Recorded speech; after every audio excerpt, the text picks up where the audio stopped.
সম্মানিত সুপ্রিয় দর্শক শ্রোতা দেশ ও প্রবাস থেকে যারা আমাদের ভিডিও দেখছেন অথবা শুনছেন সবাইকে আন্তরিক প্রীতি ও শুভেচ্ছা জানিয়ে শুরু করছি আজকের প্রতিবেদন। বন্ধুরা, আজকের এপিসোডে আছে সুইট একটা মিষ্টি অপরূপ আপু, তার জীবনের গল্প কথাগুলাই আপনাদের মাঝে রিপ্রেজেন্ট করব। আপনাদের হাতে যদি সময় থাকে ভিডিওটা না টেনে দেখেন, বুঝতে পারবেন আপুটির প্রতিবেদনে আসার কারণ সম্পর্কে আপনারা জানতে পারবেন। কথা না বাড়িয়ে পরিচয় করাই আপনাদের সাথে। আসসালামু আলাইকুম। ওয়ালাইকুম সালাম। কেমন আছেন আপু? আপনি ভালো আছেন? জি আলহামদুলিল্লাহ ভালো আছি। ভালো আছেন, ভালো থাকবেন, ভালো থাকাই কামনা করছি। আপনার প্রতিবেদনে আসার কারণ কি ছিল শুনতে যাচ্ছি, বলেন। প্রতিবেদনে আইছি গরিব অসহায় মানুষ যদি ভালো কোনো মনের মানুষ পাই জীবন সঙ্গী করব, বিয়ে শাদী করব, সেজন্য আর আসলাম।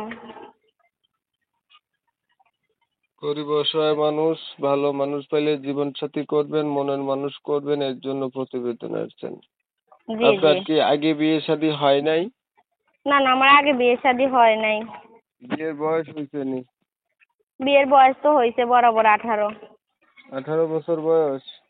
জি। আগে আর কখনো প্রতিবেদন করা হয়েছিল? জি না জি না, জীবনও আর প্রতিবেদন করিনি, প্রথম ফার্স্ট। লেখাপড়া কতটুক করছেন? এই লেখাপড়া বাংলাতে এই 2 পর্যন্ত পড়ালেখা করছি, ঠিক আছে। আর আরবিতে কোরআন শরীফ পড়ছি, নামাজ কালাম পড়তে পারি, এতটুকুই করছি, আর বেশি করতে পারি নাই। উম, পরিবারে আছে কে কে? পরিবারে ছোট একটা ভাই আছে, বাবা আছে, মা নাই। বাবা কি করে? বাবা অসুস্থ। মা মা মা কোথায় গেছে? মা মারা গেছে। বয়স কত আপনার? 18। আচ্ছা, ধরেন একটা মনের মানুষ পাইলেন, মানুষটার বয়স বেশি হলো, দেখতে কালো হলো, আগে বিয়ে হয়েছে এমন হইলো, তখন কি করবেন? সমস্যা নাই, সেই মনের মানুষ যদি আমার দুঃখে সুখে পাশে থাকে, তাহলে সে যদি একটু কালা হয়, বয়স বেশিও হয়, কি বিয়ে শাদিও করে থাকে, তাতে কোনো সমস্যা নাই, আমি সব কিছু মাইনে নেব। ঠিক আছে, আপনি ভালো থাকবেন, আপনার বিষয়টা আমি ক্লিয়ার করে দিচ্ছি। প্রিয় দর্শক শ্রোতা, শুনছিলেন, এই যে কথা বলছিলাম, এই আপুটি দেখতে চমৎকার সুন্দরী। এত সুন্দর হওয়া সত্ত্বেও প্রতিবেদনে আসছে তার একটা মনের মানুষের দরকার। তার পরিবার সম্পর্কে আমরা জানলাম, বাবা আছে, মা নাই, বাবা অসুস্থ।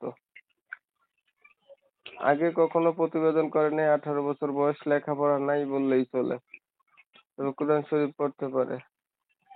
চেহারা ছবি ভালো আছে। যারা এমন একটা মানুষ খুঁজছিলেন তারা চাইলে এই আপুর সাথে কথা বলতে পারেন। আমি কমিউনিটি গাইডলাইনের কারণে আপুটির নাম ঠিকানা নিতে পারি নাই। যারা চিনেন, নাম ঠিকানা জানতে চান, অবশ্যই নাম্বারে ফোন দিবেন। অনেক সময় নিয়ে ভিডিও দেখছেন, ধন্যবাদ সবাইকে।